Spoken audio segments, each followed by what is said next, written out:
ক্যাম্পাসের মাঠে পা রাখতেই কিছু দূর লক্ষ্য করলাম চিকন চশমা পরা একটা মেয়ে 5 জন ছেলেকে কান ধরে উঠবস করাচ্ছে। ব্যাপারটা আমার কাছে একটু হাস্যকরই লাগছে। মেয়েটি যেভাবে উঠবস করতে বলছে আর ছেলেগুলো মেয়েটির কথা শুনে বেকুবের মতো তাই করছে। তাদের সামনে গিয়ে কিছু একটা বলতে যাব, এর মধ্যে চিকন মেয়েটি বলে উঠল, এখানে কি? মেয়েটির দিকে একবার তাকাতেই আমার চোখ যেন কপালে উঠে গেল। এত সুন্দরী একটা মেয়ে নম্রভদ্র না হয়ে ক্যাম্পাসে এসে ক্ষমতার বড়াই দেখাচ্ছে।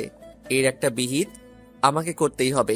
আনমনে ভাবতেই মেয়েটি আমার ভাবান্ত চেহারা দেখে বলে উঠল, এই যে তামিল হিরো, এখন কি আপনাকেও কান ধরিয়ে উদ্বোস করাবো? আরে ধুর, ওদের মতো আমাকে গাধা পেয়েছেন? আপনি বললেন আর আমি কানে ধরে উঠবস করব, অত সোজা না। আর এই যে ভাইয়ারা, আপনারা এই চিকন প্রাণীর কথায় কান ধরে এত নাচানাচি করছেন কেন? আমার কথায় মেয়েটি 460 ভোল্টেজে রেগে গিয়ে চোখগুলো বড় বড় করে আমার দিকে তাকিয়ে রইল। আর ছেলেগুলো ভয়ে প্রথমে দাঁড়ালো। কিছু একটা বলতে যাব, এর মধ্যে আচমকাই তারা দৌড়ে পালিয়ে গেল। তাদের কাণ্ড দেখে ভ্যাবাচাকা খেয়ে আবার বলে উঠলাম, কি হলো ভাই, আপনারা এই চিকন প্রাণীকে এত ভয় পাচ্ছেন কেন? ভাই, আপনার কপালে আজ অনেক দুঃখ আছে, এই পালারে। তাদের মধ্যে একজন বলতেই সবগুলো একসঙ্গে দৌড়ে পালিয়ে গেল। এইদিকে আমি শুধু তাদের কাণ্ড দেখে অবাক হচ্ছি। চিকন একটা মেয়ে, একে দেখে আবার ভয় পেতে হবে নাকি? ফু দিলে বাতাসের আগে উড়ে যাবে। একেই না, আবার ভয় পেতে আনমনে ভেবে পিছনে তাকাতেই মেয়েটি রাগে গজগজ করে দাঁতে দাঁত চেপে বলে ওঠে, তুই আমাকে চিকন প্রাণীর সঙ্গে তুলনা করলি কেন? চিকনকে চিকন প্রাণী বলে ডাকবো না তো মোটা প্রাণী বলে ডাকবো? তোর সাহস তো দেখছি কম না, তুই আমাকে চিকন প্রাণী বলছিস? নে তার জবাব। মেয়েটি এই বলে আমাকে থাপ্পড় মারার জন্য হাত তুলতেই খপ করে তার হাত ধরে বলে উঠলাম, এই যে ম্যাম, এত রেগে যাচ্ছেন কেন? আপনি কি জানেন না মেয়ে হয়ে ছেলেদের গায়ে হাত তুলতে নেই? এতে ওইসব মেয়েদের হাজবেন্ড বাসর রাতেই মায়ের ভোগে চলে যায়। আফসোস, আপনিও সে ভুলটাই করতে যাচ্ছিলেন। চাপা মারা বন্ধ কর। তুই হয়তো আমাকে এখনো ভালোভাবে চিনতে পারিসনি। আমি কার বোন, একটু অপেক্ষা কর, এমনিই জানতে পারবি। দাঁড়া, সে ব্যবস্থাই করছি। এই বলে মেয়েটি রেগে মেগে একদম আগুন হয়ে হন হন করে চলে যেতে লাগলো। মেয়েটি রাগী হলেও যথেষ্ট সুন্দরী। তার সৌন্দর্য দেখে যে কোনো ছেলেই ক্রাশ খেয়ে যাবে। কিন্তু তার এই রাগী স্বভাবের জন্যই হয়তো কোনো ছেলে প্রপোজাল করতে পারেনি, যা বুঝলাম আর কি। এই রে, কথা বলার মাঝে নিজের পরিচয় বলতেই তো ভুলে গেছি। শুনুন তাহলে, আমি রনি হাসান, বাবা মার দ্বিতীয়তম সন্তান। মানে আমারও বড় ভাই আছে, বিয়ে শাদী করে, সে একদম সেট। আর আমি ইন্টারমিডিয়েট পরীক্ষায় অটো পাশ করে জাহাঙ্গীরনগর বিশ্ববিদ্যালয়ের পড়ার সুযোগ মিলেছে। ভাগ্য ভালো ছিল, এসএসসিতে নকল করে A+ পেয়েছিলাম, নয়তো এই জাহাঙ্গীরনগর আর চোখে পড়তো না। যাই হোক, বাদ দিন এসব কথা। তো পড়াশোনার সুবাদে আজই প্রথম ক্যাম্পাসে আসলাম। এসেই দেখুন কেমন ঝামেলার সম্মুখীন হতে হলো। এখানে যে অবস্থা দেখছি, চাপাবাজগিরি করেই চলতে হবে, নয়তো সবার হাতে নাগালে চড়িয়ে নাচাবে। এসব ভাবনার বিচ্ছেদ ঘটিয়ে বেঞ্চে বসে আনমনে ফেসবুকে টাইম পাস করছিলাম। এর মধ্যে সে ছেলেগুলো এসে বলল, ভাই আপনার নাম কি? রনি হাসান, এবার প্রথম বর্ষের স্টুডেন্ট আপনারা। ও, তাহলে হয়ে গেল, আমরাও সেম ইয়ার। যাক, ভালোই হলো, অল্প সময়েই ক্লাসমেটদেরকে পেয়ে গেলাম। কিন্তু তখন ওই মেয়েটার কথায় আপনারা এত ভয় পাচ্ছিলেন কেন? সে কথাই তো বলতে এখানে চলে আসলাম। আপনি যার সঙ্গে ফাজলামো করলেন সে কে জানেন? না ভাই, আপনি অনেক বড় ভুল করে ফেলেছেন। মেয়েটার সঙ্গে ফাজলামো করা আপনার মোটেও ঠিক হয়নি। মেয়েটির নাম হৃদিতা, আমাদের ক্লাসমেট, এই এলাকার টপ সন্ত্রাসী। সবাই ওর ভাইকে মুন্না সন্ত্রাসী বলে চিনে। আর আপনি আজ প্রথম আসছেন, তাই এইসব কিছু চক্র এখনো বুঝিনি। আস্তে আস্তে সব বুঝে যাবেন। তানভীরের কথাটি শুনে আমার তো শরীরটা রীতিমতো কাঁপা কাঁপা অবস্থা উপক্রম প্রায়। হিরোগিরি দেখাতে গিয়ে নিজেই ফেসে গেলাম। আনমনে ভাবতেই হঠাৎ সৌরভ বন্ধুর মহান উক্তিটা মনে পড়ে গেল, যে অবস্থায় থাকিস না কেন বন্ধু, কখনো নিজেকে বিলাই হিসেবে সবার সামনে উপস্থাপনা করবি না। প্রয়োজনে চাপাবাজগিরি করে হলেও নিজেকে বড় বানাবি, নয়তো সবার লাত্তি উষ্টা খেয়ে খেয়ে জীবন যাবে। কথাটা মনে রাখিস। সৌরভ বন্ধুর মহা উক্তিটা স্মরণ করে তাদের উদ্দেশ্যে বলে উঠলাম, আরে ধুর, ও সন্ত্রাসী বোন হোক আর যাই হোক, এসবে রনি পরোয়া করে না। বিগস যখন যা সামনে আসে তা খুব ভালো করে সামলে নিতে পারি। তোমরা শুধু একসঙ্গে থাকলেই হবে। সরি ভাই, আমরা এসবের মধ্যে নেই। ধুর শালা, ভিতর ডিম, এত ভয়ে চললে কি ক্যাম্পাসে ঘোরাঘুরি করতে পারবি? এবার একটু দল বন্ধুকে শক্তিশালী কর, যাতে কেউ কিছু বললে তার জবাব দিতে পারি। নিলয়, তুই ঠিকই বলছিস। ক্যাম্পাসে আমরা নতুন আসছি, কেউ ঠিক মতো চিনেই না। এ অবস্থায় ক্যাম্পাসের ছোট বাচ্চারাও আমাদেরকে রেগ দিতে বিন্দুমাত্র পিছপাও হবে না। সুতরাং আমি বলি কি, আমরা 6 একসঙ্গে দলবদ্ধ থাকাই উত্তম হবে। শফিকের কথায় বাকি 4 জনেও আমার দলে যোগ হয়ে গেল। শুরুতেই যে এতগুলো বন্ধু পেয়ে যাব ভাবতেই পারিনি। তাদের সঙ্গে কিছুক্ষণ আড্ডা দিবার পর ক্লাসে এসে লক্ষ্য করলাম হৃদিতার সঙ্গে আরো 6-7 মেয়ে হাতে ক্রিকেট খেলার স্ট্যাম্প নিয়ে দাঁড়িয়ে আছে। এবার বুঝতে পারলাম না ওর ভাই সত্যি অনেক বড় সন্ত্রাসী। যেভাবে ক্রিকেট খেলার স্ট্যাম্প নিয়ে দাঁড়িয়ে আছে হৃদিতা, আজ তো আমাকে জামাই আদর করবে দেখছি। ভয়ে ক্লাসরুমে প্রবেশ করতেই হৃদিতা সহ তার বান্ধবীরা স্ট্যাম্প নাড়িয়ে কাছে আসতে লাগলো। আর আমার সঙ্গে তানভীর, শফিক টফিক যাচ্ছিল, তারা সব ভয়ে পালিয়ে গেল। কিন্তু আমি পালাতে পারছি না।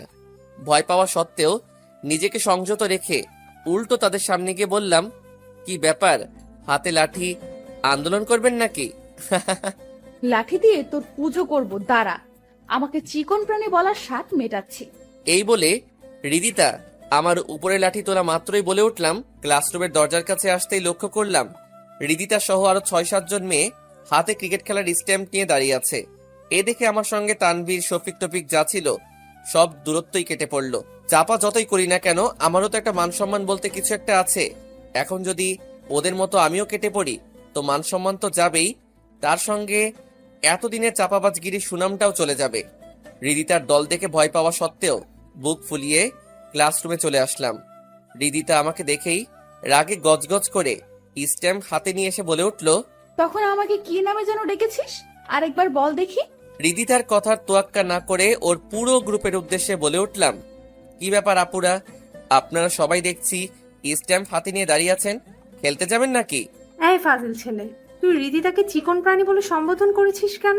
চিকনকে চিকন প্রাণী বলে ডেকেছি তো কি এমন মহাভারত অশুদ্ধ হয়েছে? তানিয়া, চেয়ে দেখেছিস কি এই তামিল হিরোকে স্ট্যাম্প দিয়ে ফুটার ফুট কয়েকটা দে, নয়তো আমি দিচ্ছি, দেখ। হৃদিতাই বলে স্ট্যাম্পটা হাতে শক্ত করে ধরে যেই আমার উপর তুলতে যাবে, খপ করে স্ট্যাম্পটা হাতে নিয়ে বলে উঠলাম, খবরদার, কেউ এই ভুলটা করবেন না। আমি কে তা আপনারা এখনো বুঝতে পারেননি, তাই তো? তো আপনি কে বলুন তো? মুন্না সন্ত্রাসীর ডানহাত কিংবা বন্ধু বলতে পারেন। এবার নিশ্চয়ই বুঝে গেছেন আমি কতটা খারাপ মানুষ। দিনে দুপুরে মানুষ কাটাকাটি করার অভ্যাস আমার আছে। সেদিক থেকে আপনারা সামান্য মশামাছি মাত্র। মেয়ে বলে সম্মান দিয়ে কথা বলছি, ছেলে হলে তো এতক্ষণ থাপড়ায়ে কানটা লাল করে ফেলতাম। পাম মেরে বলতেই হৃদিতার সব বান্ধবী স্ট্যাম্পগুলো ফেলে দিয়ে কিছুটা ভয়ার্ত চেহারায় প্রথম তানিশা বলে ওঠে, কি আপনি মুন্নার ভাইয়ার বন্ধু? রীতিতা তো মুন্নার ওই বোন। এই রীতিতা, বল না। জি হ্যাঁ, আইয়ার বন্ধু। জি হ্যাঁ, কিন্তু মুন্নার কাছে আমি যতটুকু শুনেছি আপনি অতি নম্র ভদ্র একটা মেয়ে, আর ক্যাম্পাসে এসে দেখছি তার পুরোই উল্টো। আচ্ছা, একটু অপেক্ষা করুন, মুন্নার কাছে ফোন দিয়ে ব্যাপারটা পুনরায় শুনছি। এই বলে পকেট থেকে ফোনটা বের করে এমনি কিছুক্ষণ ঘাটাঘাটি করে কানের কাছে নিতেই হৃদিতা প্রাণ জোড়ানো হাসি দিয়ে বলে উঠল, আপনি শুধু শুধু ভাইয়াকে ফোন করছেন। মুন্নার একটু বলি যে তার বোন ক্যাম্পাসে পড়াশোনার নামে তার ভাইয়ার ক্ষমতার বড়াই করে বেড়াচ্ছে। ভাইয়াকে বলার কি দরকার? সামান্য এই ব্যাপারই তো। নেক্সট টাইম কাউকে আর হেনস্থা করব না, প্রমিস। আচ্ছা ঠিক আছে, এবারের মতো মাফ করে দিলাম, কিন্তু পরের বার যদি ক্যাম্পাসে কোনো ছেলেকে কান ধরে উঠবস করাতে দেখছি তো ওই দিন আপনাকেও ওখানে কান ধরে উঠবস করতে হবে। কথাটি অবশ্যই মনে রাখবেন। এবার আমি আসি উপর দিকে। এই রীতিতা, আমাদের এখন কি হবে? কি হবে মানে? এই খবিসটার জন্য তো ক্যাম্পাসে কাউকে র্যাগিংও করতে পারবো না দেখছি। দাঁড়া, কালকেই ভাইয়ার কাছ থেকে শুনে ব্যাপারটা ক্লিয়ার হচ্ছে। যদি ভাইয়ার লোক হয়ে থাকে তো বেঁচে যাবে, আর যদি আমাদের বোকা বানিয়ে সব চাপা মেরেছে তোর খবর আছে। এইদিকে তোরা আমার কোন কালের বন্ধুরে? শালা আমাকে বিপদে ফেলে রেখে পালিয়ে এসে পড়ছিলি। কি করব বল, অমন সন্ত্রাসীর বোনের সঙ্গে কি জেনে শুনে পাঙ্গা নেওয়া কি ঠিক হবে? যদি একবার মুন্না ভাইয়ের কাছে রিদিতা তোর কিংবা আমাদের নাম নালিশ করে, কি হবে একবার ভেবে দেখছিস? রাজুর কথা শুনে ইতিমধ্যে হাঁটু কাঁপা কাঁপা অবস্থা উপক্রম প্রায়। তারপরও নিজেকে সংযত রেখে বুক ফুলিয়ে বলে উঠলাম, আরে ধুর, রিদিতা কিছুই বলতে পারবে না। ওকে আমি এমনভাবে চাপাবাজি চক্রে ফেলেছি, এতে কখনো আর ক্যাম্পাসে তার সন্ত্রাসী ভাইয়ের ক্ষমতার বড়াই করবে না। তো কি এমন চাপা মারলি দোষ? বলছি, শুন তাহলে। বন্ধুর সঙ্গে আড্ডা শেষ করে বাসায় আসলাম। এসেও কেন জানি মেয়েটার রাগ মিশ্রিত চেহারাটাই বারবার ভেসে উঠছে। ইচ্ছা না থাকার পরেও তার কথাই ভাবতে ইচ্ছে করছে। আর সেটা কেন ইচ্ছে করছে তার মানে এখনো খুঁজে পাচ্ছি না। যাই হোক, এই মেয়ের ধারের কাছেও যাওয়া যাবে না। একবার যদি তার মুন্না ভাইকে আমার সম্বন্ধে কিছু একটা বলে তো সে আমাকে জিন্দা কবর দিয়ে দিবে। না বাবা, এসবের মধ্যে নিজেকে জড়ানো যাবে না। আমি পড়াশোনা করতে আসছি, সেটাই বরং করব। যেভাবে সে কাজ পরের দিন ক্যাম্পাসে চলে আসলাম। তানভীর, শফিক, রাজু কাউকেই পেলাম না। এদিক সেদিক তাকিয়ে দেখলাম রিদিতাও নেই। দেখে চিন্তামুক্ত লাগছে। প্রফুল্ল মনে ক্যাম্পাসের মাঠে বসে আনমনে ফেসবুকে টাইম পাস করছি। এর মধ্যে রিদিতা ও তার বান্ধবীদের নিয়ে আমার সামনে হাজির। কিছুটা একটা বলতে যাব, এর মধ্যে রিদিতাই বলে উঠল, কিরে, কাল না ক্লাসরুমে খুব বড় গলায় বলেছিলি তুই ভাইয়ার ডান হাত? কই, ভাইয়াকে তোর কথা জিজ্ঞেস করলে ভাইয়া বলল রনি নামে আমাদের দলে কোনো সন্ত্রাসীই নেই। এই রে, এত জলদি রিদিতা ওর ভাইয়ের কাছ থেকে সব শুনে ফেলেছে। এখন তো চাপাবাজি করার কোনো সুযোগই নেই দেখছি। আনমনে ভাবতেই তানিয়া বলে ওঠে, আমাদের সঙ্গে ফাজলামো করার জন্য তোকে এখন ক্যাম্পাসে সবার সামনে কান ধরে 50 বার উঠবস করতে হবে। নে, জলদি শুরু কর। 50 বার কান ধরে উঠবস করতে বলছে। মান সম্মান তো যাবেই, তার সঙ্গে বন্ধুদের কাছে হাসি তামাশার পাত্র হতে হবে। কিন্তু এখন কি কথা বলে কেটে পড়া যায় সেটাই তো ভেবে পাচ্ছি না। এসব ভাবতেই রিদিতা প্রচন্ড রেগে বলে, এখন তুই কান ধরবি নাকি ভাইয়াকে ডেকে এনে তোর রামধুলাই দিব? দেখুন, আপনারা আমাকে যত ধনীর পরিবারের ছেলে ভাবছেন, আমি তা না। গ্রামের সামান্য একজন কৃষকের ছেলে। এখানে অনেক সংগ্রাম করেই আমাকে আসতে হয়েছে। তবে কোনো অন্যায়ভাবে কাউকে হেনস্থা করতে দেখলে নিজেকে সংযত রাখতে না পারি না। অন্যের ঝামেলায় নিজেই জড়িয়ে যাই। কাল কিছুটা রেগেই আপনাকে দুই একটা ভুলভাল কথা বলছি, এর জন্য আমি ক্ষমা প্রার্থী। আর এই যে রিদিতা ম্যাম, আপনি তো মুন্না ভাইয়ের বোন, চাইলে যে কাউকে মারধর ক্যাম্পাস থেকে বের করে দিতে পারবেন। আজ আমাকেও বলছেন ক্যাম্পাসে সবার সামনে 50 বার কান ধরে উঠবস করতে। আমার কৃষক বাবা যদি জানতে পারে তার ছেলে ক্যাম্পাসে সবার সামনে কান ধরে উঠবস করছে, তাহলে সে কতটা আঘাত পাবে একবার ভাবতে পারছেন? আপনার সন্ত্রাসী ভাইয়ের ক্ষমতার বড়াই দেখিয়ে আমাদের মতো অসহায় গরিব সাধারণ ছেলেকে অসম্মানের মুখে ফেলে দিয়ে না প্লিজ। সরি, আমাদের ভুল হয়েছে। আমরা আসলে এত কিছু বুঝে উঠতে পারিনি। আমিও এত কিছু বুঝে উঠতে পারিনি, সরি। যদি পারেন তাদের সঙ্গে বন্ধুত্ব করে নিন, আর না পারলে তাদের সঙ্গে অন্তত হেনস্থা করেন না প্লিজ। আমার ইমোশনাল ডায়লগ শুনে রিদিতা, তানিয়া তারা দুজনেই প্রায় আধো কান্না। কথাগুলো কিভাবে বলছি তা আমি নিজেও জানি না। সেদিনকার পর থেকে রিদিতাকে ক্যাম্পাসে কোনো ছেলেকে হেনস্থা করতে দেখিনি। যাই হোক, আমি তো রিদিতাকে রীতিমতো পাশ কাটিয়ে চলছি। জেনে শুনে তো আর আগুনে পা রাখা সম্ভব না। এইভাবে কিছুদিন কেটে গেল। এর মধ্যে প্রায় সবার সঙ্গে প্রায় বন্ধুত্ব হয়েছে, কিন্তু রিদিতার সঙ্গে বন্ধুত্ব করেনি। রিদিতাও কখনো আগ বাড়িয়ে কথা বলতে আসেনি। তো একদিন ক্লাস শেষে গেটে এসে দাঁড়িয়ে ফোন ঘাঁটতেছি, হঠাৎ রিদিতা এসে বলল, রনি, কেমন আছো? ভালো। আপনি কেমন আছেন? আচ্ছা, তুমি আমাকে আপনি বলে সম্বোধন করছো কেন? না, এমনি। ভাইয়ার কথা ভেবে ভয় পাও নাকি? এই এলাকার সবাই তো আপনার ভাইকে দেখে ভয় পায়, তাহলে আমি কেন পাবো না? ক্যাম্পাসে প্রথম যখন আসলে তখন তো হিরো হিরো ভাব ধরে চলেছ। তখনও তো জানতে আমি মুন্নার বোন, তারপরও দুষ্টুমি ফাইজলামি করেছো। তো এখন এমন হলো যে আমার সঙ্গে দেখা হলে কথাই বলছো না, পাশ কাটিয়ে চলে যাচ্ছ।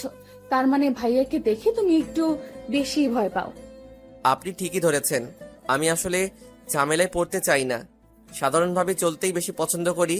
আমি মুন্নার বোন বলে ক্যাম্পাসে সবাই আমাকে পাশ কাটিয়ে চলে। আমিও না বুঝে তাদের সঙ্গে মিসবিহেভ করেছি, এতে তারা আমার ধারের কাছেও আসে না। ওদিন তোমার কথাগুলো শুনে আমি একদম পাল্টে গেছি। তা আমি খুব ভালো করে লক্ষ্য করেছি। বাহ, তুমি আবার আমাকেও ফলো করো? হুম। না মানে ক্লাসমেট হিসেবে ওইটুকু ফলো করার অধিকার আমার আছে। আচ্ছা, আমি কি তোমার বন্ধু হতে পারি? হুম, অবশ্যই, কিন্তু ভয় পাবার কিছু নেই। ভাইয়া সন্ত্রাসী হলেও কখনো আমার ফ্রেন্ডদের উপর আক্রমণ করে না, বুঝলে? ও আচ্ছা। আজ থেকে আমরা ফ্রেন্ড, ওকে? আর আমাদের মাঝে আপনি তুমি বলে কেউ কাউকে সম্বোধন করা চলবে না, ঠিক আছে? ওকে। রিদিতার সঙ্গে এভাবে বন্ধুত্ব হয়ে যায়, সেই সঙ্গে ফেসবুক অ্যাকাউন্টেও। ক্যাম্পাসে থাকলে তো আড্ডা হতোই, বাসায় থাকলে মেসেঞ্জারে কথা হতো। কিছুদিনের মধ্যে রিদিতার সঙ্গে যে এত গভীর বন্ধুত্ব হয়ে যাবে তা আমি কখনো কল্পনাও করিনি। তা চলুন এবার ক্যাম্পাসে ঘটনায় যাওয়া যাক। ক্লাসে মনোযোগ সহকারে স্যারের লেকচার শুনছি।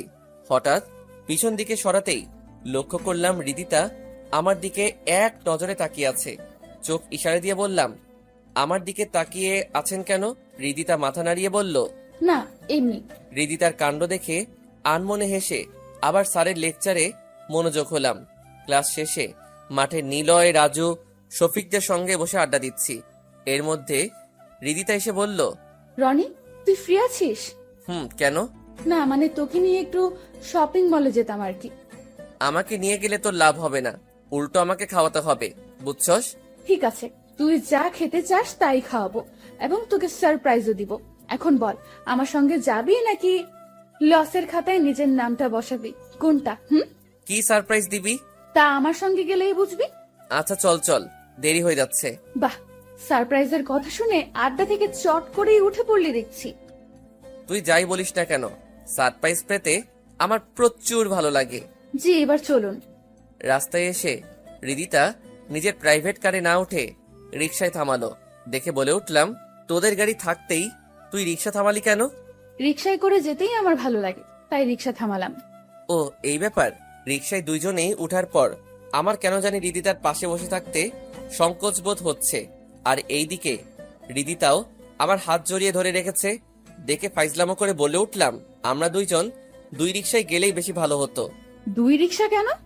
না মানে তুই যেভাবে আমার হাত জড়িয়ে ধরে রেখেছিস, এতে বাহিরের মানুষজন দেখে ভাবছে আমরা স্বামী স্ত্রী রিকশায় করে ঘুরছি। এ কথা বলা মাত্রই রিদিতা আমার হাত ছেড়ে দিয়ে লজ্জামাখা সুরে বলে উঠল, ফাইজলামো করিস না তো। ফাইজলামো কই করলাম, সত্যিই তো কইলাম। তুই সব সময় একটু বেশি, তাই না?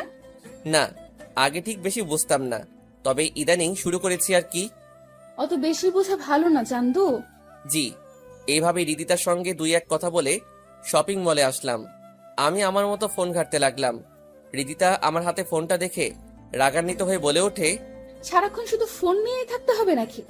তোকে নিয়ে আসলাম এক কাজে আর তুই করছিস কি? তুই তো জানোসই আমার চয়েস বেশি একটা ভালো না। ভালো হতে হবে না, তুই আমার পাশে থাকলেই হবে। আচ্ছা ঠিক আছে চল। রিদিতার আচরণে আমি তখনই অবাক হলাম যখন ওর কোনো কিছু না কিনে বলল, রনি, এই পাঞ্জাবিটা দেখ তো কেমন। তোর বয়ফ্রেন্ডকে গিফট করবি তো নিয়ে নে, একদম ফাটাফাটি হবে। তুই না সবসময় বেশি বুঝিস। ভেবেছিলাম পাঞ্জাবিটা তোকে গিফট করব, এখন আর করবই না। আরে রেগে যাচ্ছিস কেন? মজা করে কথাটা কইছি, বিশ্বাস কর। ফাজিল একটা। এই বলে রিদিতা আমার হাতে পাঞ্জাবি তুলে দিল। ব্যাস, আমিও খুশি মনে পরিধান করে নিলাম। রিদিতা আমার পরনে পাঞ্জাবি দেখে মুগ্ধ হয়ে বলে উঠল, পাঞ্জাবিতে তোকে দারুণ মানিয়েছে দেখছি। সত্যি ভালো লাগছে, নাকি পাম দিচ্ছিস? সত্যি অনেক ভালো মানিয়েছে।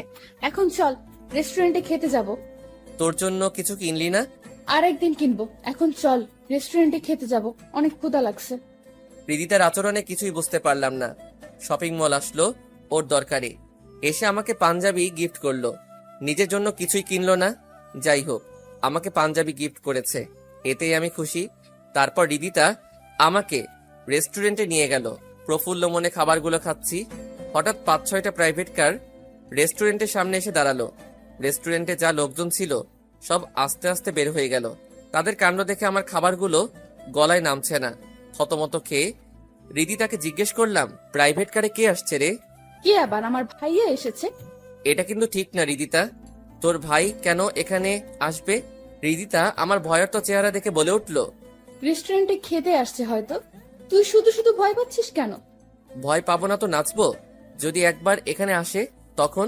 আসবে মানে এসে পড়েছে, ওই দেখ ভাইয়া এদিকেই আসতেছে। হাই ভাইয়া। রিদিতা, তুই খাওয়া দাওয়ার প্রতি এত বেখেয়ালিভাবে চলাফেরা করস কেন? সকালে এত করে বললাম ব্রেকফাস্ট করে যেতে, আমার কথা না শুনে এখানে রেস্টুরেন্টে এসে খাচ্ছিস। ইয়ে মানে ভাইয়া তুমি হঠাৎ এখানে? তোকে ফলো করে এখানে আসছি। কখন থেকে লক্ষ্য করছি এই ছেলে শপিং মল থেকে রেস্টুরেন্ট পর্যন্ত তোর সাথেই আছে। কে এই ছেলে? এই ছেলে তোর নাম কি? মুন্না ভাইয়ের গম্ভীর কণ্ঠ আওয়াজ শুনে অনেকটাই ভয় পেয়ে গেলাম। আগে থেকেই মুন্না ভাইকে ভয় পেতাম, আজ আরো রেস্টুরেন্টে রিদিতার সঙ্গে ঘুরতে দেখছে। আজ নিশ্চিত আমাকে মেরে ফেলবে। এসব ভেবে মুন্না ভাইয়ের কথার উত্তর দিবার আগেই মুন্না ভাই ধমক দিয়ে বলে উঠল, এই ছেলে তোর নাম কি বলছিস না কেন?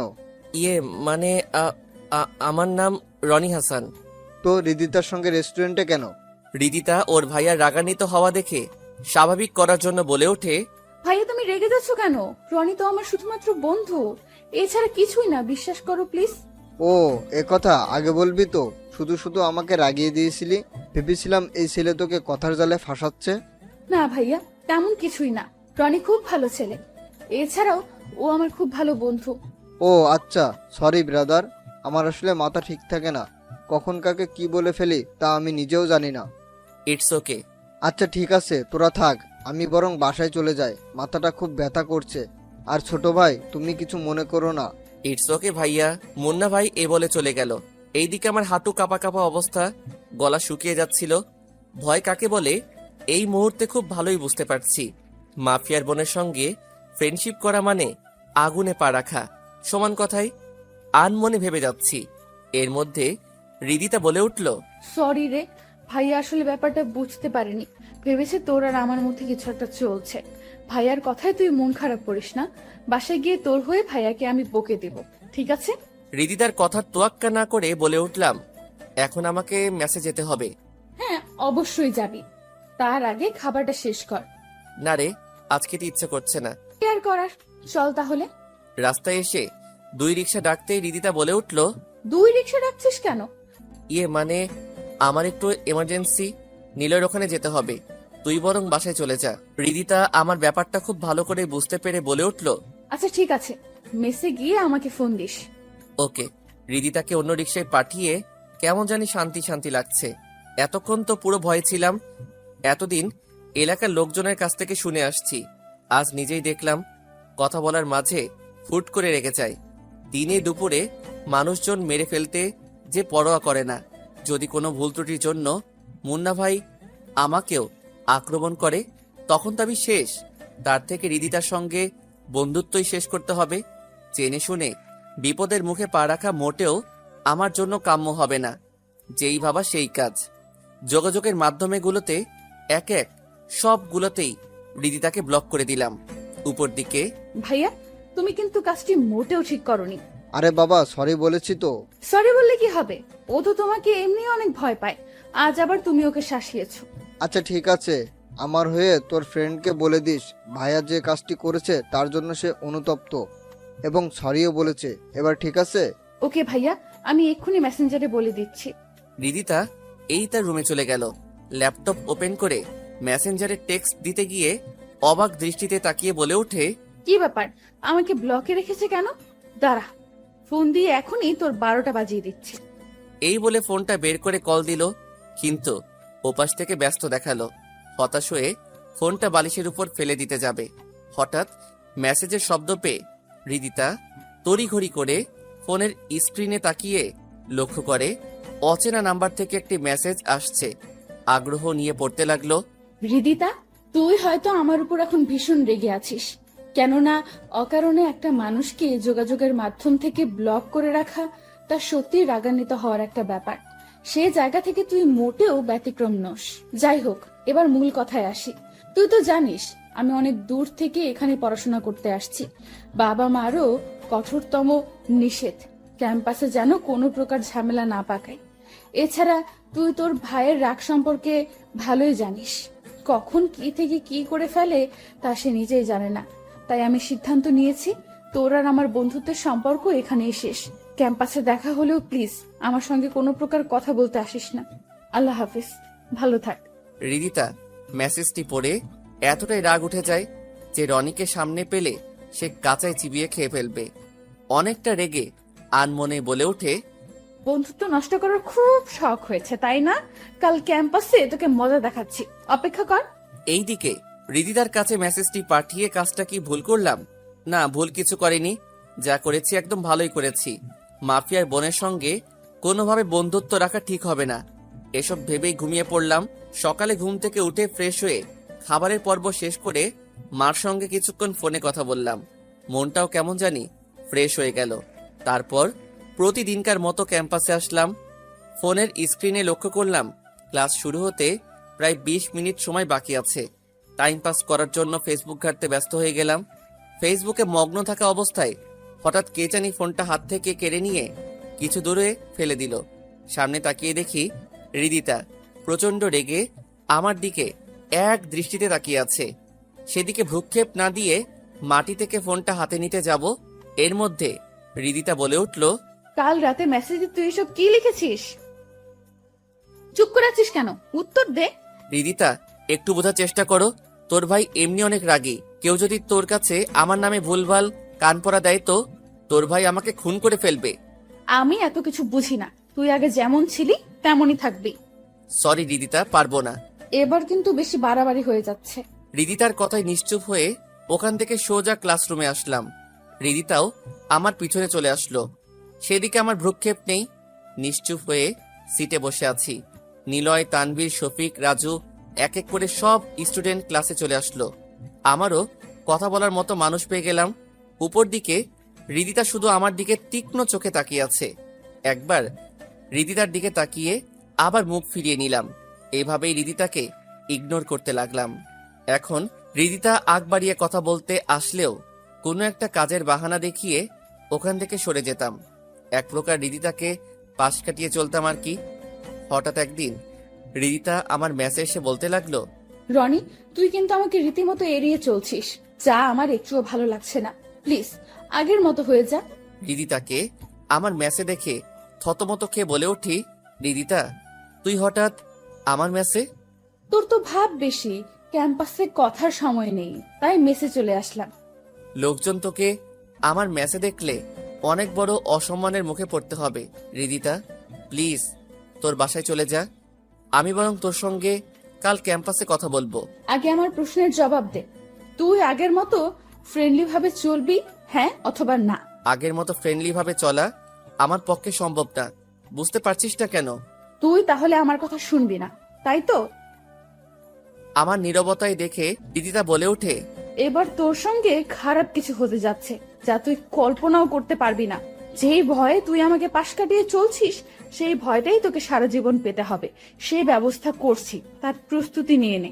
হৃদিতার কথার আগাগোড়া কিছুই বুঝতে পারলাম না। সারা জীবন ভয় থাকতে হবে মানে ও কি বোঝাতে চাইলো?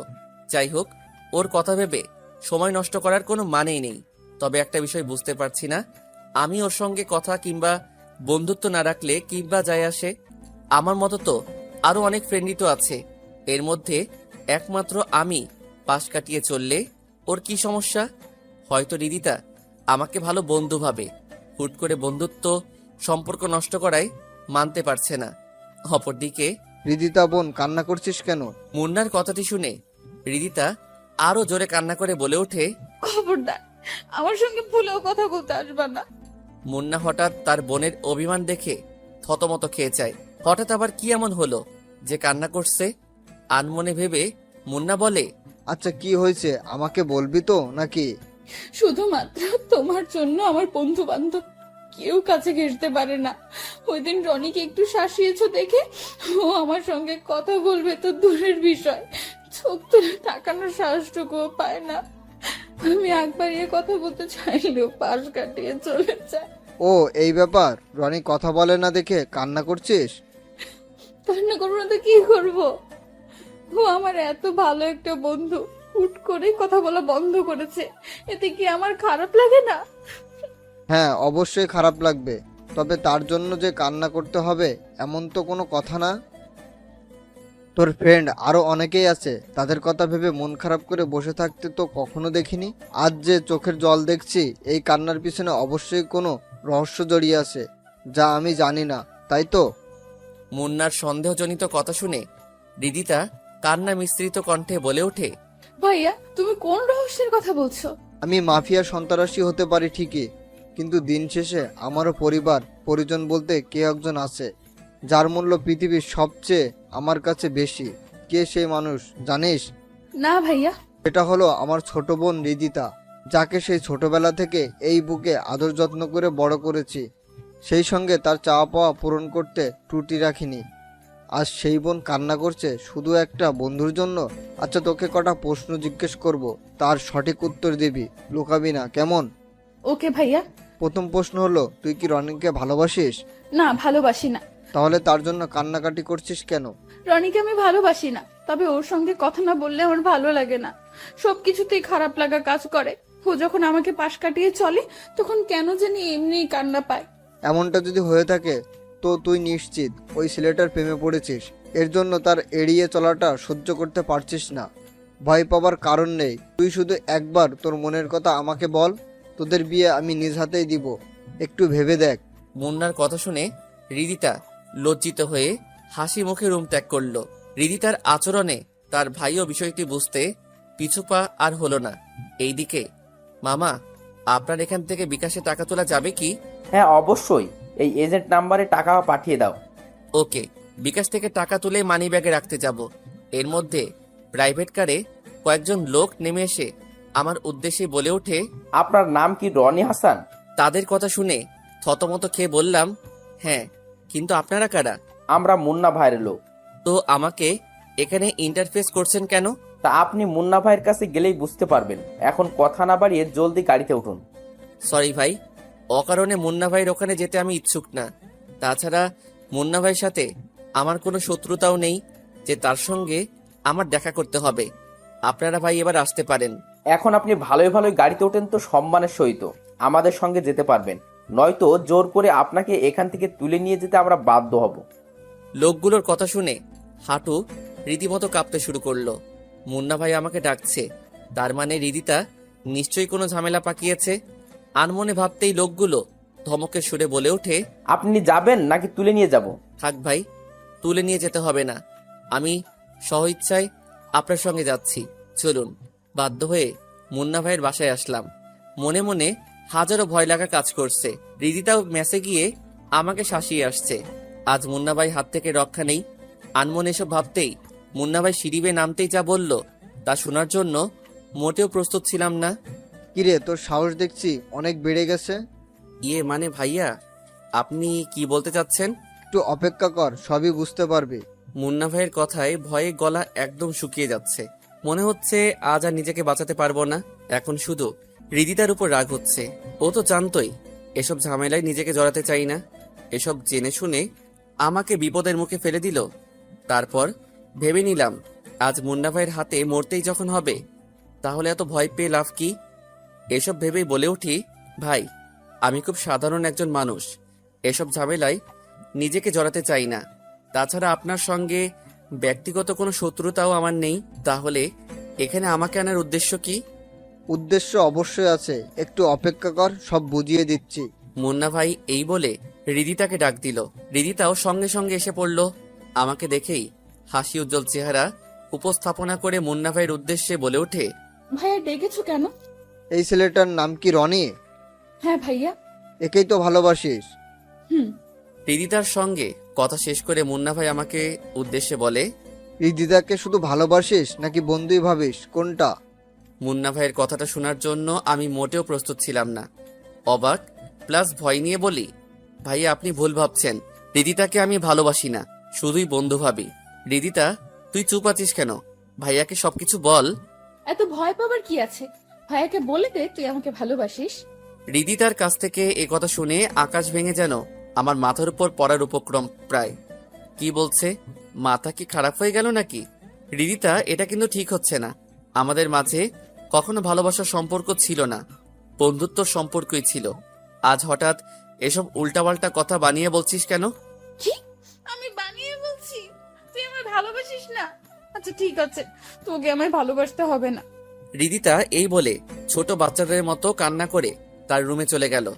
এইদিকে রিদিতার চোখের জল দেখে মুন্না ভাই রাগান্বিত হয়ে আমার শার্টের কলার চেপে ধরে বলে ওঠে, আমার বোনের চোখের জল দেখলে আমার মাথা ঠিক থাকে না। ইচ্ছা করছে তোকে এখানে শেষ করে দেই। ভাই আপনি বিশ্বাস করুন, আমার আর রিদিতার মাঝে কোনো ভালোবাসার সম্পর্ক ছিল না। ও বানিয়ে এসব বলছে।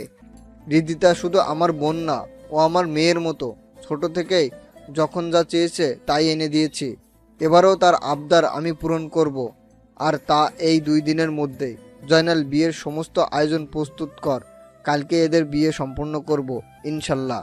জি আচ্ছা ভাই, আমি বরং এখনই ডেকোরেশন এবং লাইটিং এ পুরো বাড়ি আলোকিত করার ব্যবস্থা করছি।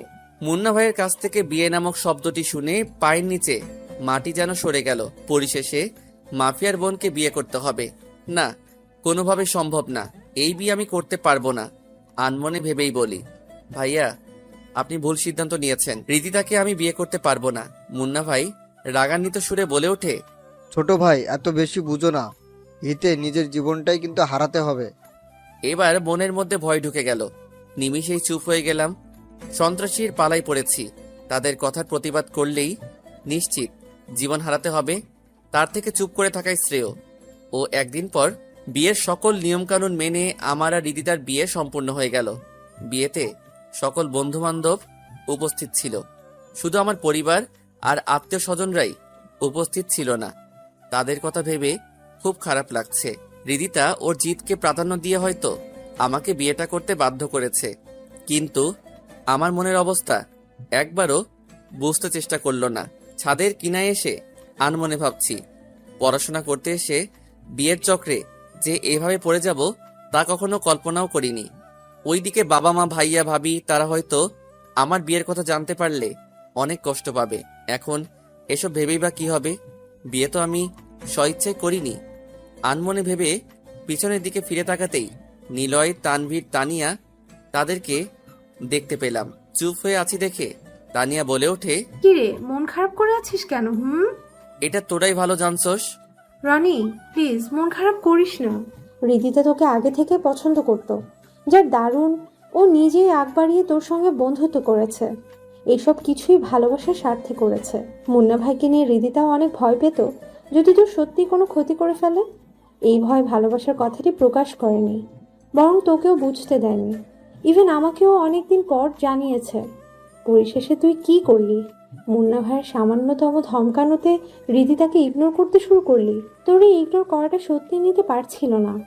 তারপর আর কি, রিদিতা ওর ভাইয়াকে সবটা বলে প্ল্যান করে তোকে ব্ল্যাকমেল করে বিয়েটা করে ফেলে। তানিয়ার কথা শুনে আমি যেন আকাশ থেকে পড়লাম। রিদিতা আমাকে সত্যি সত্যি ভালোবাসতো, আর আমি কিছুই টের পেলাম না। তবে রিদিতাকে একটু শাস্তি ভোগ করতেই হবে। আমাকে ভয় দেখিয়ে বিয়েতে মত নিয়েছে, এর শাস্তি যদি না দেই তো কেমনে কি? কিরে, কোথায় হারিয়ে গেলি? তানিয়ার কথায় ভাবনার ঘোর কেটে গেল। মানে কি যেন বলছিলি? কিছুই না, তুই এখন বাসর ঘরে যা। রাত প্রায় 12টা বাজতে গেল। ওইদিকে বেচারা রিদিতা তোর অপেক্ষায় প্রহর গুনছে মনে হয়। ধ্যাত তেরি, আমি আছি টেনশনে, তুই আছিস ফাইজলামোর মুডে। বন্ধু, লেট করছিস কেন? যা, বিলালটা আগেই ভাগেই মেরে আয়, নয়তো হাতছাড়া হয়ে যাবে। তানিয়া, নিলয়, তানভীর তারা আমাকে নিয়ে দুষ্টুমি ফাইজলামা করছে।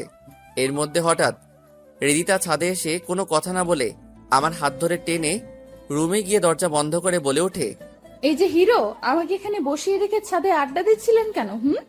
মন চাচ্ছিল তাই ছাদে আড্ডা দিচ্ছিলাম, তাতে তোর কি?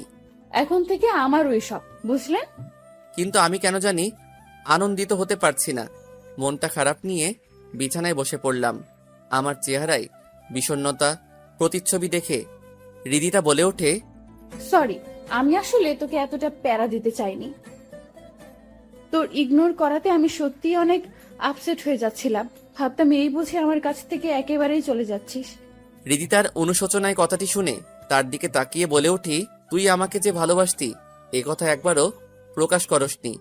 আমাকে একবার জিজ্ঞেস করে তো জানতে পারতি। তা না করে এমন এক কাণ্ড করে ফেললি, তা সত্যি অবিশ্বাস্য। আমার ভালোবাসার কথা তোকে বললে কি হতো? উল্টো কোনো কিছু না ভেবে আমাকে না করে দিতি। কারণ একটাই ছিল, আমার ভাই সন্ত্রাসী, আর ভাইকে তুই অনেকটাই ভয় পাইতি। এর জন্যই তোকে ভালোবাসার কথাটি বলতে পারি নাই। তা না হয় বুঝলাম, কিন্তু বিয়ের বিষয়টি এত জলদি করলি কেন? তুই জানছস না আমি এখন স্টুডেন্ট, বাবার টাকায় চলছি, তার সঙ্গে লেখাপড়াও করছি। এখন তো আমার ভবিষ্যৎটাও অন্ধকার হয়ে গেল দেখছি। তোর এই পাগলামোতে আমার রঙিন লাইফটা এখন সাদা কালোতে পরিণত হয়ে গেল। রাগে পুরো শরীর রিরি করছে, মন চাচ্ছে রিদিতাকে কষিয়ে কয়েকটা থাপ্পড় মেরে দেই, কিন্তু ওর সন্ত্রাসী ফাইটার জন্য পিছুপা হতে হচ্ছে। নিজের রাগ নিজের মাঝেই ধামাচাপা দিতে হচ্ছে। দূর, লাইফটাকে শেষ করে দিল। এসব ভেবে কম্বল মুড়িয়ে চোখ বুজে ফেললাম। কিছুক্ষণ পর রিদিতা আমাকে জড়িয়ে ধরে কানের কাছে এসে বলে, ঘুমিয়ে পড়ছিস কেন? আজ না আমার বাসর রাত। কথাটা শেষ হওয়া মাত্রই রিদিতাকে ঝটকানি মেরে সরিয়ে দিয়ে বললাম, কিসের বাসর রাত? আজ আমার মরণ রাত। আমার কথা শুনে রিদিতার হাসি উজ্জ্বল চেহারা নিমিষেই মলিন করে বলে, ছি, এসব অলক্ষণের কথা মুখে আনতে নেই। বুঝতে পারছি আমার উপর তোর অনেক রাগ জমে আছে। চাইলে আমাকে আঘাত করে তোমার রাগ নিরবন করতে পারো, বাধা দিব না, কিন্তু রাগের ঘোরে এসব অলক্ষণে কথাবার্তা বলো না প্লিজ। রিদিতার আদো কান্না চেহারা দেখে এবার বুঝতে পারলাম মেয়েটা সত্যিই আমাকে অনেক ভালোবাসে। ভালোবাসা ছাড়া এরকম পাগলামি করা সম্ভব না। এমন মেয়েকে লাইফ পার্টনার হিসেবে পেয়ে মন্দ হয়নি। তারপরও ও আমাকে আরেকটু বাজিয়ে দেখতে হবে সে কতটা আমায় ভালোবাসে। আনমনে ভাবতেই রিদিতা আদো কান্না সুরে বলে, কি ভাবছো? রিদিতাকে কাঁদানোর জন্য বললাম, ভাবছি কি করে নিজের জীবন শেষ করা যায় সেই চিন্তাই করছি, কিন্তু নিজের জীবন নিজ হাতে তো শেষ করা সম্ভব না, তাই অন্য কোনো উপায় ভাবতেছি। বাসর রাতে সবাই কত রোমান্টিক কথা বলে, আর তুমি আমাকে এসব বলে কাঁদাতে যাচ্ছ? তোর সঙ্গে কথা বলার আমার বিন্দুমাত্র ইচ্ছা করছে না। কখনো আমার কাছ থেকে ভালোবাসা পাবি না। স্ত্রী হিসাবে আমার কাছে অবহেলিত হয়ে থাকবি। এই বলে কম্বল আর বালিশ নিয়ে সোফায় ঘুমিয়ে পড়লাম। চোখ বুঝতেই ঘুমের রাজ্যে কখন হারিয়ে গেছি তা নিজেও জানি না। সকালে পাখির কিচিরমিচির শব্দ শুনে ঘুমটা ভেঙে গেল। চোখ মেলে পাশে তাকাতেই লক্ষ্য করলাম রিদিতা সোফায় বসা অবস্থায় ঘুমিয়ে আছে। একদম বাচ্চাদের মতো নিষ্পাপ লাগছে। এমনিতেই অনেক রূপবতী, ঘুমানো অবস্থায় তার রূপের ঝলক আরো বৃদ্ধি পেয়েছে। ইচ্ছা না থাকার পরেও তার কপালে চুমু এঁকে দিতেই হঠাৎ নড়ে চড়ে ওঠে। দেখে জলদি ওখান থেকে সরে যেতে চাইলেই পিছন দিক থেকে রিদিতা বলে ওঠে, রাতেই না বললেন আমাকে একটুও ভালোবাসবেন না, এখন আবার লুকিয়ে কিস খাওয়া হচ্ছে তাই না? এই রে, ধরা খেয়ে গেলাম। ঘুমিয়ে তো ছিল, টের পেল কেমনে? নাকি আমার আগে ঘুম ভেঙেছে? যাই হোক, কোনো এক কথা বলে বিষয়টা ধামাচাপা দিতে হবে। মানে তোর কপালে মশা বসেছিল, তাই মশাটাকে মারতেই কাছে গিয়েছিলাম, এছাড়া অন্য কিছু না। জনাব, আপনার মনে দুষ্টুমির উদয় হয়েছে, তা আমি খুব ভালো করেই বুঝতে পারছি। এই বলে আমার একদম নিকটে এসে বলে, এত সংকোচ বোধ করছো কেন গো? আকপিচ তো আমার কাছেই তোমাকে ধরা দিতে হবে। অসম্ভব, তোকে আমার স্ত্রী হিসেবে মেনে নিচ্ছি না। মেনে তো আপনাকে নিতেই হবে জনাব। রিদিতা, বাইরে বের হ, কত রোমান্স করবি। দরজার ওপাশ থেকে তানিয়ার কথাটি শুনে রিদিতা আমার কাছ থেকে চট করে সরে গেল। রিদিতার কাণ্ড দেখে আনমনে হেসে উঠলাম। আমার হাসি দেখে রিদিতা বলে, কি হলো, হাসতেছো কেন? এমনি। দরজার ওপাশ থেকে তানিয়া দরজা ধাক্কা মেরে বলে ওঠে, কি রে, দরজা খুলবি নাকি ভেঙে ভিতরে যাব? আরে আসতেছি, দাঁড়া। রিদিতা এই বলে দরজা খুলে দিল।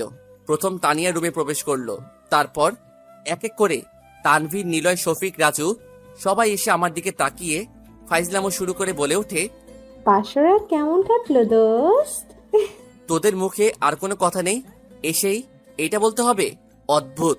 এই বলে তাদেরকে পাশ কাটিয়ে ওয়াশরুমে গেলাম।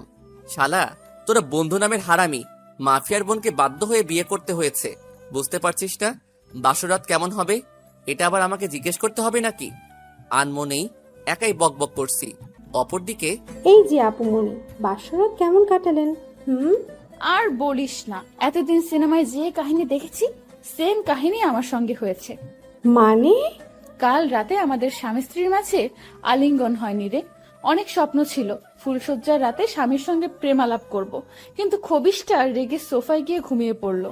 আমারও কোনো কিছু বলার সাহসও হচ্ছিল না। নিরুপায় হয়ে তার পাশে রাত পাড়ি জমিয়েছি। খবিশটা একবারও জিজ্ঞেস করলো না যে বিছানায় না ঘুমিয়ে সোফায় কেন ঘুমাচ্ছি। কি আর করার, বিয়েটা হয়তো ও করতে চায়নি, কিন্তু তার ভাইয়ের চাপে মত দিতে বাধ্য হয়েছে। যাই হোক, তুই ওকে আরো অনেক বেশি ভালোবাসবি, যাতে তোকে ছাড়া অন্য কাউকে কল্পনাও করতে না পারে। ঠিক আছে, আমি বরং সেটাই করব। এবার আমরা তাহলে আসি। ওকে। এইদিকে ওয়াশরুম থেকে বের হয়ে লক্ষ্য করলাম পুরো রুম ফাঁকা। কি ব্যাপার? তানভীর, নিলয়, শফিক তারা কোথায় গেল? ধ্যাত, হারামিগুলো না বলেই চলে গেল। আনমনে ভেবে বিছানায় বসে আছি। হঠাৎ দরজা খোলার শব্দ পেয়ে দরজার দিকে তাকাতেই লক্ষ্য করলাম হৃদিতা খাবার হাতে নিয়ে আসছে। এইদিকে খিদেই পেটে ইঁদুর দৌড়াচ্ছে। এই যে জনাব, খেয়ে নিন। খিদে নেই।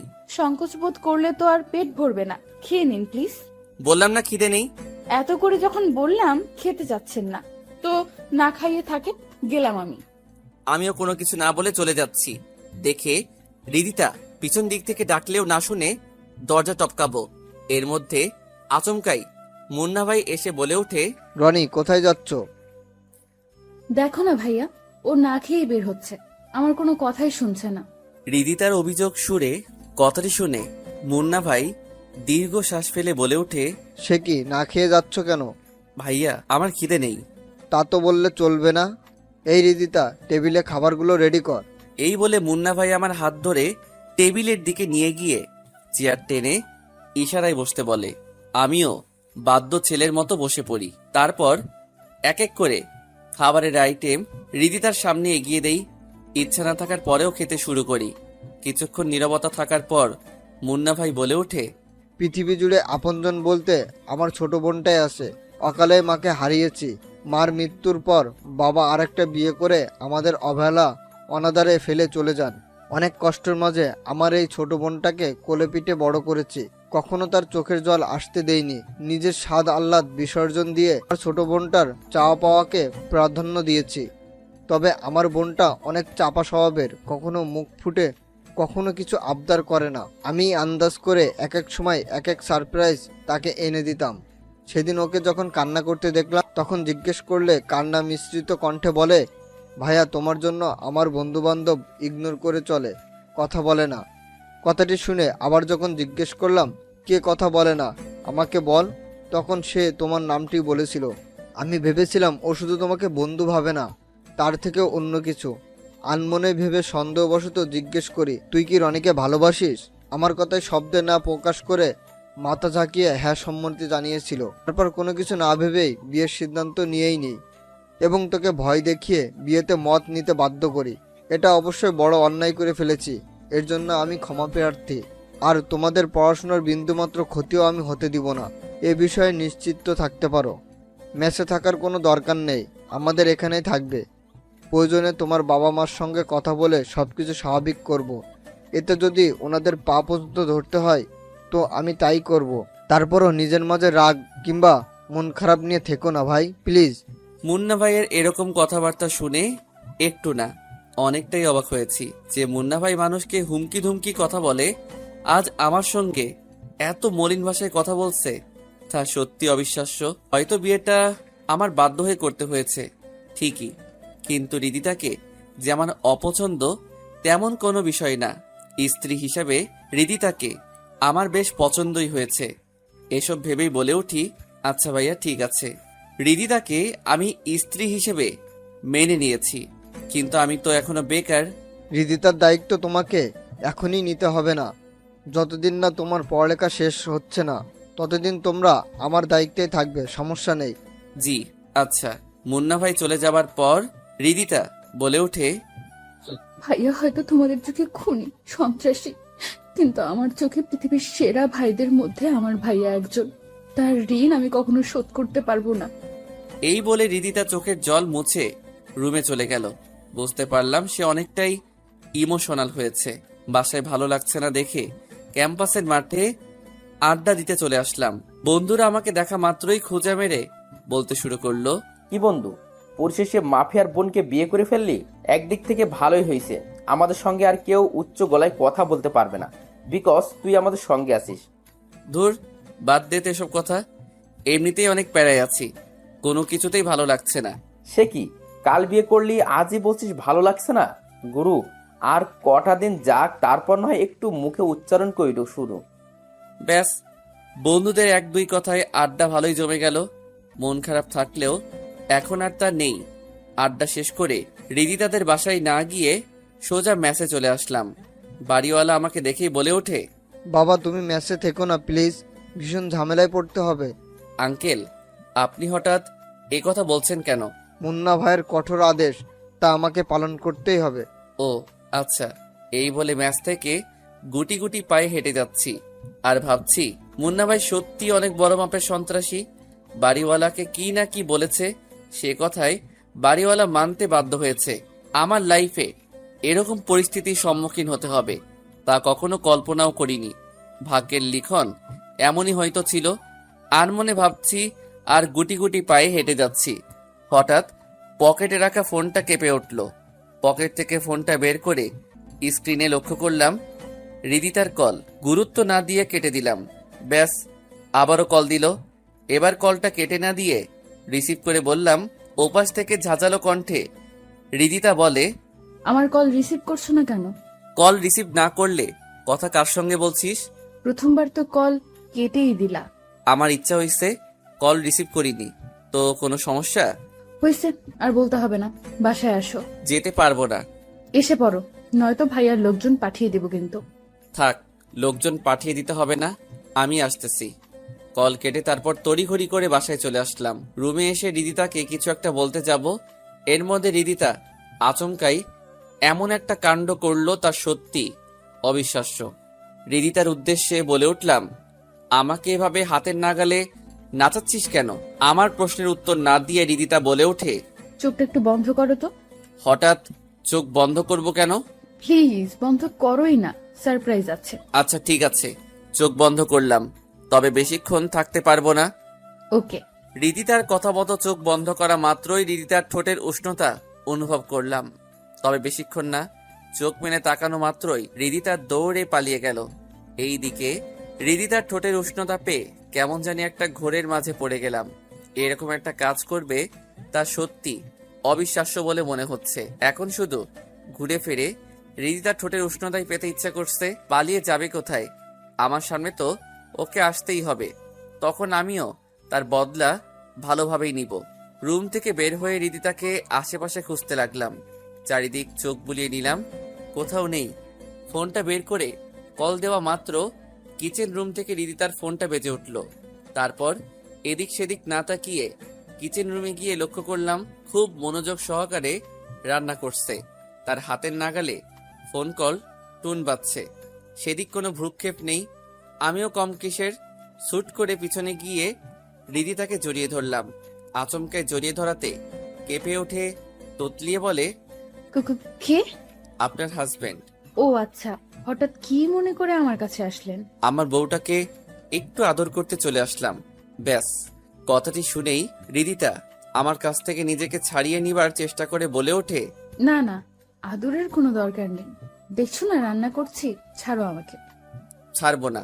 তখনকার সারপ্রাইজটাতে আমার মন ভরেনি, সুতরাং সারপ্রাইজটা পুনরায় আবার চাই। এই বলে রিদিতার গলায় নাক ডুবিয়ে দিলাম। কিচেন রুমে এসে আপনাকে এত রোমান্টিক হতে হবে না, কেউ দেখে ফেললে লজ্জায় মুখ দেখাতে পারবো না, ছাড়েন বলছি। এত সুন্দরী বউ পাশে থাকলে সবাই রোমান্টিকই হবে, তাহলে আমার কি দোষ? এই বলে রিদিতার ঠোঁটের উষ্ণতা নিতে যাব, হঠাৎ গরম চেনি হাতে চেপে ধরাতে চট করেই রিদিতার কাছ থেকে সরে গিয়ে বলে উঠি, আহ বউ না ডাকাত, একটু কাছে এসেছি বলে গরম চেনি ছ্যাক দিতে হবে? ধুর, তোর কাছে আসাই আমার ভুল হয়েছে। মানা করার পরেও শুনছিলাম না কেন? ঠিক আছে, ভুল আমারই হয়েছে, আপনি রান্না করেন। এই বলে রেগে মেগে কিচেন রুম থেকে চলে আসলাম। তোর মুডটাই নষ্ট করে দিল। কিছুক্ষণ পর রিদিতা রুমে এসে দুষ্টুমি সুরে বলে ওঠে, কেমন লাগে ফুলসজ্জার রাতে আপনি আমাকে ছ্যাঁকা দিয়েছে, তাই এর প্রতিশোধ নিলাম। এবার তাহলে আমিও প্রতিশোধটা নিয়ে নেই, দাঁড়া। এই বলে বিছানা থেকে নেমে রিদিতার দিকে এগিয়ে যাচ্ছি। দেখে ও পালানোর চেষ্টা করা আগে খপ করে তার হাত ধরে হ্যাঁচকা টেনে বুকে জড়িয়ে নিয়ে বললাম, এবার তোর কাছ থেকে আমাকে কেমনে সরাবি? নিজেকে বাঁচানোর টেকনিক আমার জানা আছে, তা দেখতে চাও? পারমিশন পাওয়া মাত্রই হাতে সজোরে কামড় বসিয়ে দিল। ব্যথা পাওয়া সত্ত্বেও মুখে হাসি এনে বলে উঠলাম, এই সামান্য কামড়ে আমার কিছুই হবে না, বুঝছিস? একটুও ব্যথা পাওনি? না, পাইনি। এই বলে রিদিতাকে বিছানায় নিয়ে প্রথমেই কপালে চুমু এঁকে দিলাম। তারপর স্বামী স্ত্রীর মধুর ভালোবাসায় দুইজনে হারিয়ে গেলাম। আলিঙ্গনের পর রিদিতা আমার বুকে মাথা রেখে জড়িয়ে শুয়ে আছে। দুইজনের মাঝে কোনো কথা নেই। মনে হচ্ছে এই মুহূর্তে আমাদের দুইজনেই বাকরুদ্ধ হারিয়েছে। নীরবতার প্রহর ভেঙে রিদিতা বলে ওঠে, আমাকে ছেড়ে কখনো যাবে না তো? নীরবতার মাঝে রিদিতার কথাটি শুনে থতমত খেয়ে বলে উঠি, চলে যাবার প্রশ্ন আসছে হঠাৎ? না মানে, বিয়ে তো আমাকে স্বইচ্ছায় করনি, চাপে পড়েই মত দিতে বাধ্য হয়েছ। এর জন্য তোমাকে নিয়ে আমার অনেক ভয় হয়। হ্যাঁ, যেতেও পারি, ঠিক নেই। ফাইজলামো করে বলতেই রিদিতা ভীষণ ক্ষেপে আমার বুকের উপরে উঠে বলে, এ কথা মুখে আরেকবার উচ্চারণ করলে বড্ড খারাপ হয়ে যাবে কিন্তু। আরে বাবা, রাগ করছো কেন? ফাইজলামো করে বলছি তো। অনেক হয়েছে, ছাড়ো আমাকে। আরে কোথায় যাচ্ছ? থাকো না আরেকটু। আজ না হোক, কাল ঠিকই আমাকে রেখে চলে যাবা। মাঝখান থেকে এত মায়া বাড়িয়ে লাভ কি? ছাড়ো আমাকে। বললাম তো ফাইজলামো করে বলছি, তারপর রাগ কেন করছো? তাহলে আমার মাথায় হাত রেখে বলো, কখনোই আমাকে ছেড়ে যাবা না। আচ্ছা ঠিক আছে, যাব না। আর যদি যেতেই হয় তো আমার বউটাকেও সঙ্গে নিয়ে যাব। খুশি? সত্যি? হুম। এই তো আমার লক্ষ্মী বর। এই বলে রিদিতা আমার কপালে চুমু এঁকে দিল। মেয়েটা সত্যি আমাকে অনেক ভালোবাসে।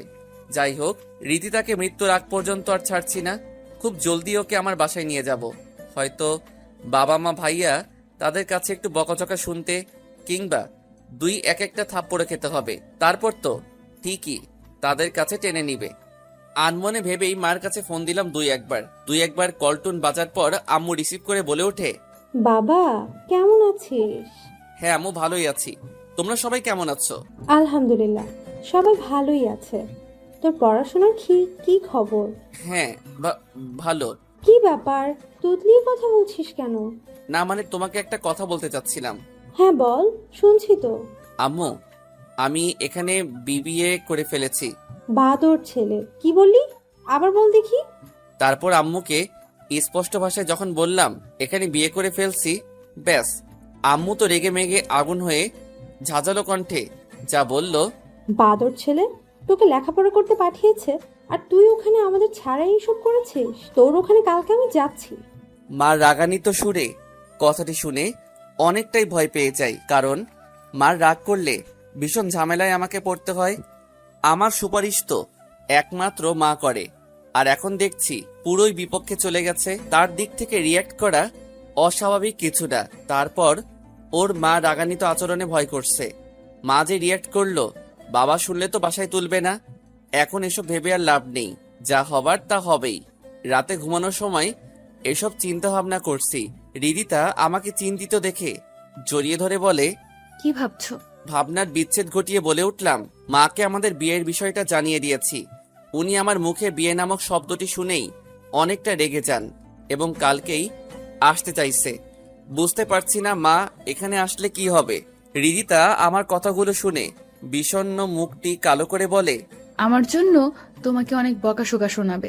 এই পাগলি, তুমি মন খারাপ করছো কেন? মা তো আমাকে ছোট থেকে বকাঝকা করে। তার বকা শুনে হজম করার শক্তি আমার আছে। চিন্তা করো না, সব ঠিক হয়ে যাবে। রিদিতা ছলছল দৃষ্টিতে তাকিয়ে বলে ওঠে, তুমি যদি কোনো কারণে আমাকে ছেড়ে চলে যাও তো আমি সত্যিই মরে যাব। তোমাকে ছাড়া আমি থাকতে পারবো না, যত কিছুই হোক না কেন। তুমি আমার হাতটি ছেড়ে যাবা না তো? রিদিতার কথাটি যেন কলিজায় লেগে গেল। একে যতই দেখছি ততই মন জয় করে নিচ্ছে। পরিস্থিতি যতই খারাপ আসুক না কেন, ভালোবাসার মানুষটি কখনো হাতছাড়া করব না। আনমনে ভেবে রিদিতাকে পরম ভালোবাসায় বুকে জড়িয়ে নিলাম। রিদিতাও আমার বুকে মুখ গুজে চুপটি মেরে ঘুমিয়ে পড়ল। রিদিতাকে দেখে মনে হচ্ছে পৃথিবীর সবচেয়ে শান্তির স্থানে সে ঘুমিয়ে পড়েছে। দৃশ্যটি আমার কাছে খুবই মনোমুগ্ধকর লাগছে। নিজের অজান্তেই রিদিতার মাথায় হাত বুলিয়ে দিচ্ছি, আর ও আমাকে ঝাপটে ধরে ঘুমের রাজ্যে পাড়ি দিচ্ছে। চিন্তা ভাবনায় রাতটা নির্ঘুমে কেটে গেল। ফজরের আজানের আগেই কখন যে ঘুম ধরে আসছে তা আমি নিজেও জানি না। সকালে রিদিতার মিষ্টির কোকিল কণ্ঠে ডাকে ঘুমটা ভেঙে গেল। আমার চোখ লাল বর্ণ দেখে রিদিতা বলে ওঠে, কি ব্যাপার, তোমার চোখগুলো এমন লাল বর্ণ ধারণ করেছে কেন? নিশ্চয়ই রাতে ঘুম হয়নি। হ্যাঁ, ঘুম হয়েছে তো। মিথ্যা বলছো কেন? তোমার চোখ প্রমাণ দিচ্ছে রাতে ঘুমাওনি। এবার আর লুকানোর চেষ্টা করলাম না, বলে ফেললাম। আসলে চিন্তা ভাবনা বেশি থাকায় ঘুমাতে পারিনি। মাকে নিয়ে আমার বেশি চিন্তা হচ্ছে। যে মানুষটা আমার সুপারিশ সবসময় করত, সে এখন আমার বিপক্ষে চলে গেছে। তার মানে বুঝতে পারছো ব্যাপার কেমন কঠিন হয়ে দাঁড়াবে। ভাবনার কোনো প্রয়োজন নেই, নিয়তির উপর সব ছেড়ে দাও। এই বলে আমার কপালে চুমু এঁকে হৃদিতা রুম ত্যাগ করলো। হৃদিতার কথায় কিছুটা স্বস্তি পেলাম। সকালের পর্বটা এমনই কেটে গেল। বিকেলে বাবা মা, তার সঙ্গে ভাইয়া ভাবি সবাই চলে আসছে। মা আমাকে দেখে কোনো কিছু না বলেই ঠাস ঠাস করে 2টা থাপ্পড় মেরে দিল এবং অজস্র বকাবকি শুরু করলো। বাবা শুধু দাঁতে দাঁত চেপে চোখ রাঙিয়ে তাকাচ্ছিল। ভাইয়া ভাবি তারাও আমাকে বোঝাতে লাগলো কাজটি আমি মোটেও ঠিক করিনি। কিছুক্ষণ এভাবে পরিস্থিতি গরম থাকলো। মুন্না ভাই এসে সমস্ত ঘটনায় বাবা মাকে বলল এবং ক্ষমা চাওয়ালো। ভাইয়া ভাবি সুপারিশে মা আর অমত পোষণ করলো না। পরিশেষে বলে উঠল, যা হবার তা হয়েছে, এখন আমার ছেলের বউকে দেখতে চাই, সে কই? মার কথা শুনে চারদিক চোখ বুলিয়ে নিলাম। রীতিতা নেই। তারপর রুমে গিয়ে লক্ষ্য করলাম ফ্লোরে হাঁটু মুড়ে কান্না করছে। বুঝতে পারলাম সম্পর্ক ভেঙে যাওয়ার ভয়ে কান্না করছে। তারপর রীতিতাকে বাবা মার সামনে নিয়ে গেলাম। রীতিতাকে দেখেই মা নিমিষেই ঠান্ডা হয়ে বলে ওঠে, বাহ, বৌমা তো অনেক রূপবতী আছে দেখছি, তবে তার গুণগুলো দেখার বাকি আছে। আন্টি, আমার বোন যেমন সুন্দর তেমন তার মনটাও অনেক সুন্দর। আপনাকে অনেক সেবা যত্ন করবে। কি বৌমা, সেবা যত্ন করবে তো আমায়? হ্যাঁ মা, অবশ্যই আপনার সেবা যত্ন করব। আমার তো আর মা নেই, মার ভালোবাসাও আমি পাইনি, তবে তার শূন্যতায় অনেক কেঁদেছি। আজ আপনাকে মায়ের আসনে পেয়েছি, সুতরাং আমি আমার সর্বোচ্চ দিয়ে হলেও সৎ আচরণ করব। ব্যাস। রীতিতার কথাতে মা গলে একদম পানি। তবে বাবা আমার প্রতি একটু নারাজ। তাকে হাত করতে কিছুদিন সময় লাগবে, তা খুব ভালোভাবেই বুঝতে পারছি। পরিশেষে রীতিতাকে আমার পরিবারজন সবাই মেনে নেয় এবং বড় ভাইয়া মুন্না ভাইয়ের উদ্দেশ্যে বলে, এই বিয়ে পুনরায় আবার হবে, আর তা খুব জমজমট ভাবে। আলহামদুলিল্লাহ, আপনারা বিয়ের বিধি ব্যবস্থা শুরু করুন। এবার দুই পক্ষেই ধুমধাম করে বিয়েটা সম্পূর্ণ করব ইনশাল্লাহ। হ্যাঁ, তাই হবে। 1 সপ্তাহ পর আজ দুই পরিবারের ধুমধামে করেই বিয়েটা সম্পূর্ণ হলো। এবার আমার কোনো মন খারাপ লাগা নেই। মনের মধ্যে অজস্র আনন্দের শিহরণ বয়ে যাচ্ছে। আমার পরিবারে একমাত্র বাবাই শুধু মন খারাপ নিয়ে আছে। হয়তো আমার বিষয়টা মেনে নিতে পারছে না, তবে খুব শীঘ্রই তার রাগ ভাঙিয়ে ছাড়বো। এই যে আমার প্রাণের দেবর, ছাদে একা একা মোবাইলে কি লেখালেখি করছো? ওইদিকে হৃদিতা যে তোমার অপেক্ষায় আদৌ কান্না প্রায়। লেখালেখি বাদ দিয়ে ভাবির উদ্দেশ্যে বলে উঠলাম, না মানে ইউটিউবে টুকটাক গল্প লেখালেখি করি তো, এর জন্য নিজের ঘটনাগুলো গল্প আকারে ইউটিউবে পাবলিশ করছি। ওরে আমার লেখক দেবর রে, এখন লেখালেখি বন্ধ করে হৃদিতার কাছে যাও।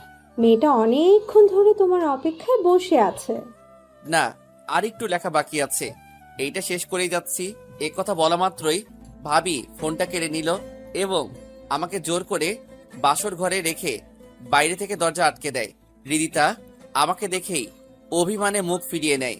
বিছানায় বসতে যাব, হৃদিতা আচমকাই বলে ওঠে, আই খবরদার, বিছানায় আসবে না। হঠাৎ হৃদিতার রং বদল দেখে বলে উঠলাম, কি ব্যাপার, বিছানায় আমাকে যেতে দিচ্ছ না কেন? প্রথমবার বাসর রাতের কথা মনে আছে? আমাকে যে ছ্যাঁকা দিয়েছো, তাই আজ আমিও তোমাকে ছ্যাঁকা দেব। ওই দিন তো আমার মন মানসিকতা ভালো ছিল না, এটা তো তোমাকে বুঝতে হবে। না, একটুও বুঝবো না। তুমি আমাকে ছ্যাঁকা দিয়েছো, আমিও তাই করব। প্রতিশোধ না নিলে হয় না। এই, তুমি বিছানা থেকে নামবা নাকি আমি সোফায় গিয়ে ঘুমাবো? আরে এরকম করছো কেন? থাকো তোমার বিছানায়। এই বলে রিদিতা সোফায় চলে গেল। এইদিকে আমি বেকুব বনে চলে গেলাম। কি পাগলামো করছে। কিছুক্ষণ যাওয়ার পর রিদিতার কাছে গিয়ে নরম সুরে বললাম, এই রিদিতা, ঘুমিয়ে পড়ছো কেন? বিছানায় আসো। বিরক্ত করো না, যাও এখান থেকে। এবার আর নিজেকে সংযত রাখতে পারলাম না। রিদিতাকে কোলে করে বিছানার থেকে খুব শক্ত করে জড়িয়ে ধরে বললাম, পাগলামি করে আমাকে কষ্ট দিচ্ছ কেন? সেদিন আমিও একই কষ্টটা পেয়েছিলাম। এখন আমাকে ছাড়ো, নয়তো কিন্তু লোকজন ডাকবো। ডেকে কি বলবা? বলবো তুমি আমাকে বাসর ঘরে মারধর করেছো। ডাকো দেখি। পারমিশন পাওয়া মাত্রই রিদিতা জোরে আওয়াজ করে কিছু একটা বলতে যাবে, অমনি 2 ঠোঁট নিজের দখলে নিয়ে নেই। উপর দিকে রিদিতা চোখ বুজে ফেললো এবং নিজেকে ছাড়ানোর বৃথা চেষ্টা করতে লাগলো। বাকিটুকু জানতে চাহিয়া লজ্জা দিবেন না? তাদের স্বামী স্ত্রীর ব্যাপার, তারা নিজেরাই সমাধান করুক। আল্লাহ হাফেজ। আবারও দেখা হবে নতুন গল্পে।